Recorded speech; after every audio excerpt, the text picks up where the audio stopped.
So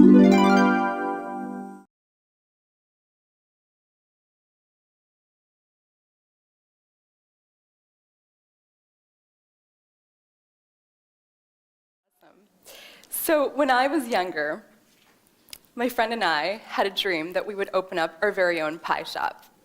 We knew what pies we would serve, we knew where we wanted our shop to be located, we even knew the name we wanted to call our shop. And I was thinking about all of this because I'm currently in my 5th year. In my last semester, I have 1 month left to school, and I have no idea what I'm going to do when I graduate. I was complaining to a friend of mine, a very dear friend of mine, that I was so annoyed with all of these people that were asking me, Eunice, what are you going to do when you graduate? In my first week here at school, 29 people asked me, what are you going to do when you graduate? And I was complaining to my friend of mine, and she showed me this photo.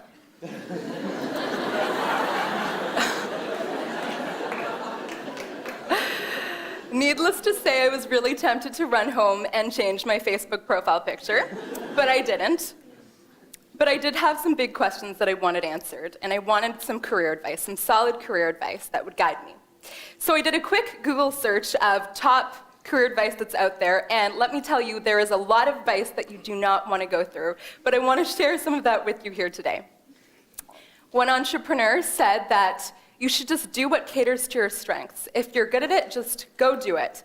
But then she ended her article by saying, just do anything, really, so I was kind of confused. One artist said, just move to New York. Another writer said, don't move to New York if you want to be happy. And one CEO said, whatever you do, just listen to your dad. I can see some dads nodding today. But the top advice that I found, this theme that came up over and over again, was this theme of do what you love, follow your passion. And Steve Jobs even went so far to say in his commencement address to the Stanford graduating class of 2005, he said, don't settle for anything less than work that you love. And this is a theme that I see when I look to role models of mine, Mother Teresa, who devoted herself to helping others, Muhammad Yunus, who I love not just because his name sounds like mine, but because he eradicated poverty in many areas by basically developing this concept of microfinance when he started the Grameen Bank and empowered women to become the breadwinners in their family. And Nora Ephron, who was able to turn every tragedy in her life into a comedic masterpiece. She wrote movies like When Harry Met Sally. And I look at these people, and whether you admire them or not, the point is that you could substitute any of your role models into these slots, and I guarantee you that they would be passionate about the work that they do, too. And it seems to me that it's this big question that graduates have.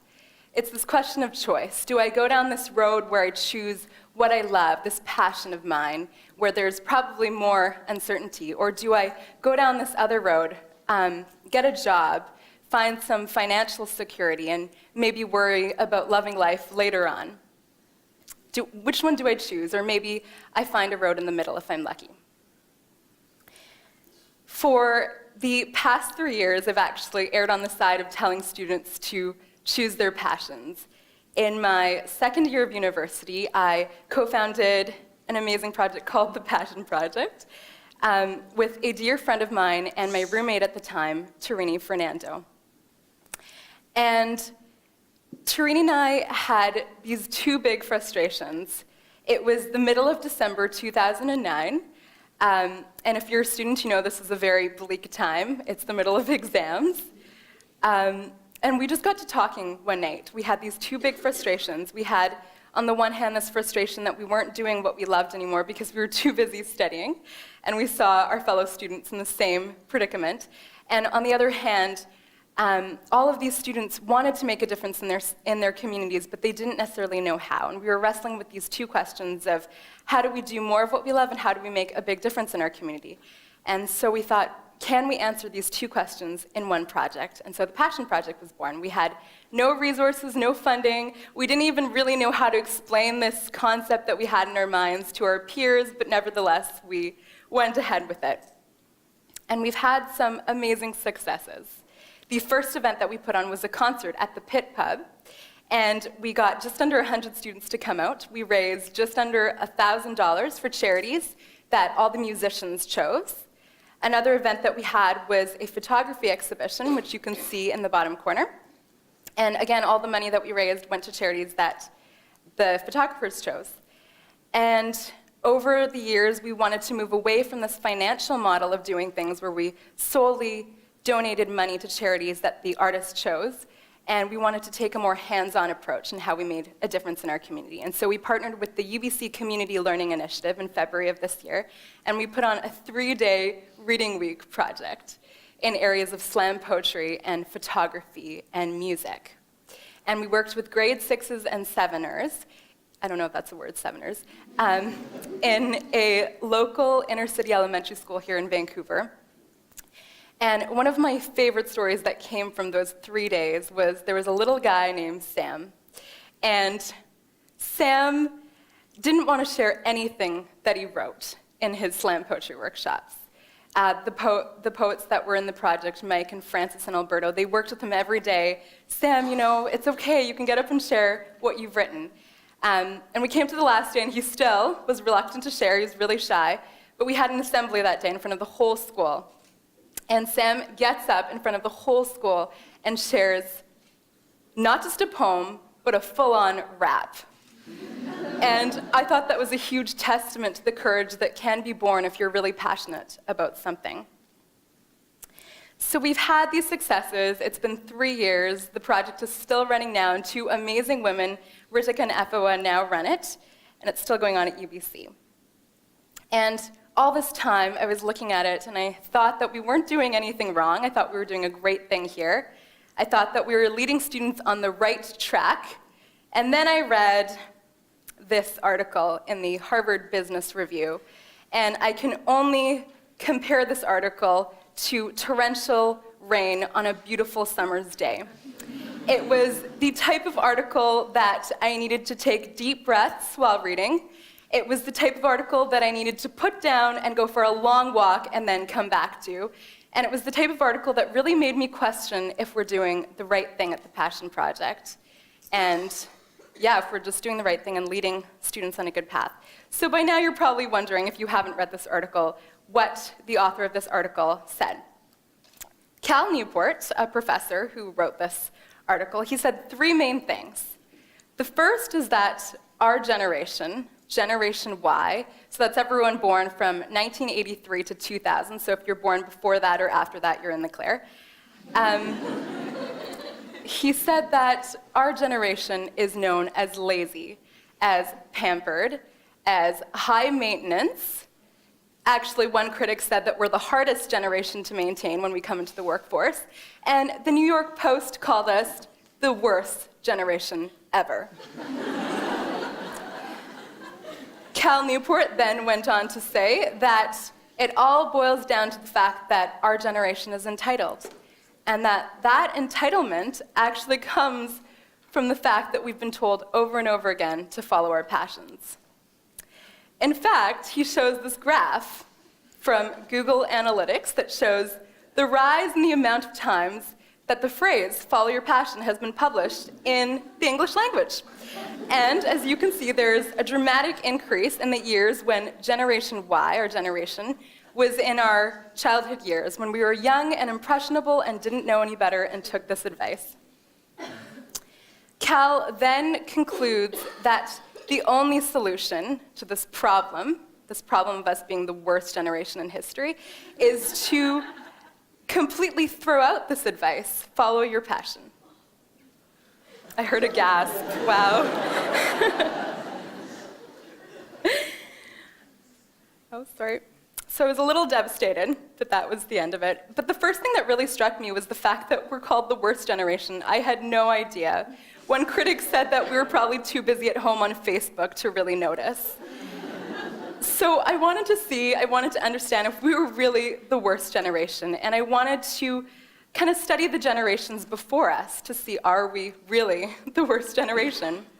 And so I want to invite you on this tour that I took. We're going to call it a generational history tour.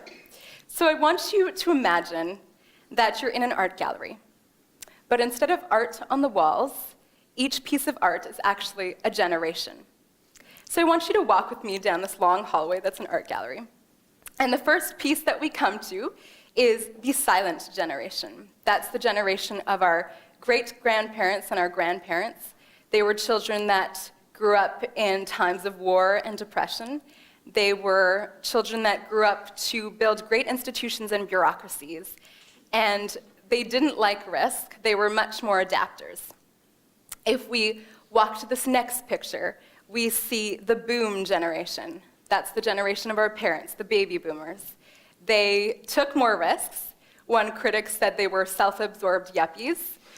And they were the age of flower power, and really rebelled and questioned authority. If we walk to the next generation, we see Generation X, those just above us. Those are the ones who many say are children of divorce, so they have much resilience in them. They were big risk takers. And then we come to our generation. I've chosen this mosaic, which we'll come back to later, to represent our generation.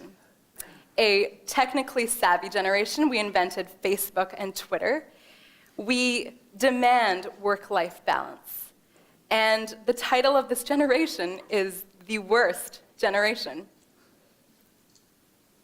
So even after taking that huge tour of all these generations before us, I still had no clear answers as to whether we were the worst generation. And I thought to myself, maybe I really do have to accept all of these critics who are saying that we're the worst generation. And maybe I really do have to accept that this advice, follow your passion, was really to blame. But where I completely refused to accept Cal Newport's article was where he says the only solution is to throw out this advice. I refuse to believe that we can't become a better generation and follow our passions. I don't think the two are mutually exclusive. And so I think that we can become a better generation and follow our passions at the same time. But maybe we just have to remember a couple things along the way while we're following our passions. So the first is we can follow our passions, but remember to work hard. Where generations before us grew up in times of war and depression, I would argue that our generation has probably grown up in a much easier time. And so for me, myself personally, I don't know if I really know the meaning of hard work.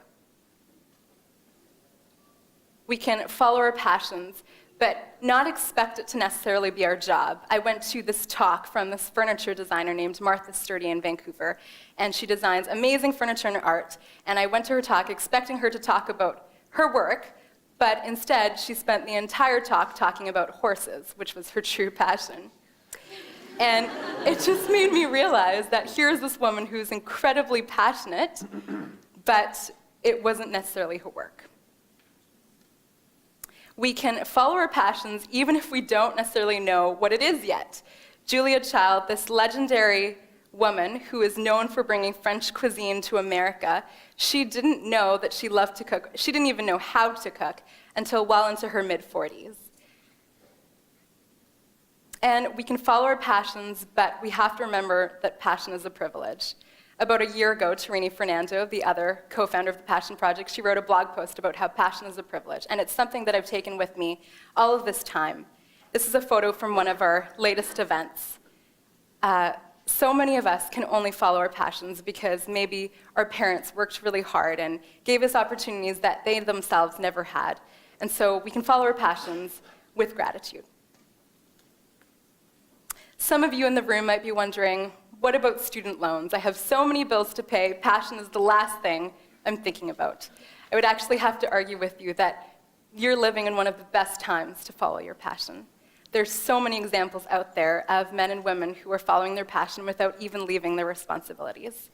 If we look at sites like Etsy, you can sell anything that you make at home online.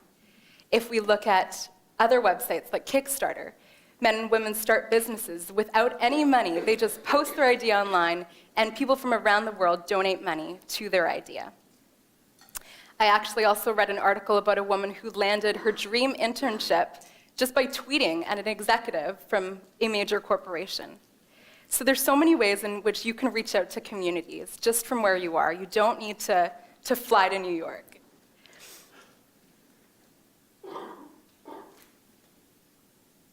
The biggest lesson I learned didn't come from any of my role models. It actually came from looking at our passion project framework. This Venn diagram was designed by a woman named Jackie Chong. She's an amazing designer. And she designed this diagram for us just to explain better to people what we do at the Passion Project. And the biggest lesson I've learned about following our passions is that it doesn't mean anything to follow our passions if it isn't in the service of others. And so we need to spend just as much time discovering what our passions are as we do understanding the needs in which the communities that we live in. And that's where the true potential lies. There's a quote by a theologian named Friedrich Buhner who said that your vocation is where your passion meets the world's greatest need. Your vocation is where your passion meets the world's greatest need. I like to think of it as simple economics, where your passion is the supply and the world's greatest need is the demand. And we need to find that sweet spot, that intersection between the two. It's not about choosing our passions or choosing to not follow our passions. It's really about marrying our passions to a greater purpose in the communities that we live in.